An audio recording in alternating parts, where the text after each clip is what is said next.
In May 2021, gas stations across the American Southeast ran dry. Drivers waited in lines that stretched around the block. Some filled plastic bags with fuel. Prices jumped, governors declared emergencies, and for a few days it felt like the country was running out of gas. But there was no shortage of oil. There was no natural disaster. The pipeline that carries nearly half the fuel for the entire East Coast had been shut down, not by a bomb, not by a storm, but by a single stolen password. This is the story of the Colonial Pipeline hack. To understand the panic, you have to understand the pipeline. Colonial Pipeline is one of the most important pieces of infrastructure in the United States, a network of pipes more than 5,000 miles long, carrying gasoline, diesel, and jet fuel from refineries in Texas all the way up to New York. On a normal day, it moves a huge share of the fuel the eastern United States runs on. It is the kind of system most people never think about until the moment it stops. And stopping it didn't take a sophisticated act of sabotage. According to the company and investigators, the attackers got in through a single account, a login for a virtual private network, a remote access tool that the company no longer actively used. That old account didn't have multi-factor authentication, the second check, like a code sent to your phone, that's supposed to stop a stolen password from being enough. Investigators believe the password had turned up in a batch of leaked credentials on the dark web, the kind that pile up when people reuse the same password across different sites. The company's CEO would later stress it wasn't a weak or obvious password, it didn't have to be. With no second layer of security, one working password was the only key the attackers needed. The group behind the attack called itself DarkSide. DarkSide wasn't a lone hacker in a basement. It operated like a business, a model security researchers call ransomware as a service.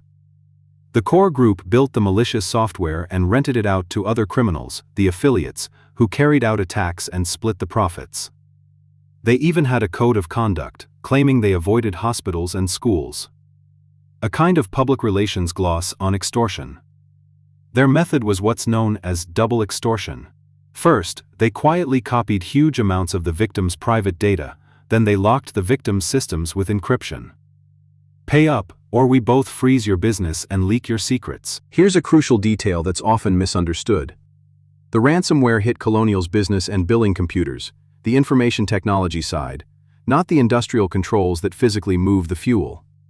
But Colonial made a decision. Unable to be certain how far the attackers had reached, and unable to safely bill for fuel, the company shut the entire pipeline down itself, as a precaution. The attack didn't physically seize the pipeline. The fear of what the attackers might have touched did. And that fear rippled outward, into thousands of gas stations, into panic buying, into a self-fulfilling shortage caused not by empty pipes, but by people rushing to fill up before everyone else did. With the pipeline down and pressure mounting, Colonial made a controversial choice. Within roughly a day, it paid the ransom. About 75 Bitcoin, worth around $4.4 million at the time. The company said it felt it had no choice with critical fuel supply at stake. The attackers handed over a decryption tool, but by some accounts it worked so slowly that Colonial leaned heavily on its own backups to recover anyway. The CEO would later be called before Congress to defend the decision to pay. Paying a ransom is always a gamble. It funds the next attack, and there's no guarantee you get your systems back. But this story has an ending most ransomware cases don't. Investigators had been quietly following the money. Cryptocurrency isn't as anonymous as people assume. Every transaction is recorded on a public ledger, the blockchain. By tracing the flow of the ransom across that ledger, the FBI followed the coins to a specific digital wallet and, crucially, obtained the private key needed to open it.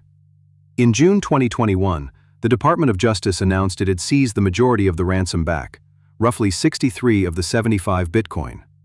Because Bitcoin's price had fallen since the payment, that recovered amount was worth around $2.3 million, less in dollars but a stunning result. The hunters had reached into the criminal's own wallet. Not long after, DarkSide itself went dark, claiming it had lost access to its own servers and shutting down.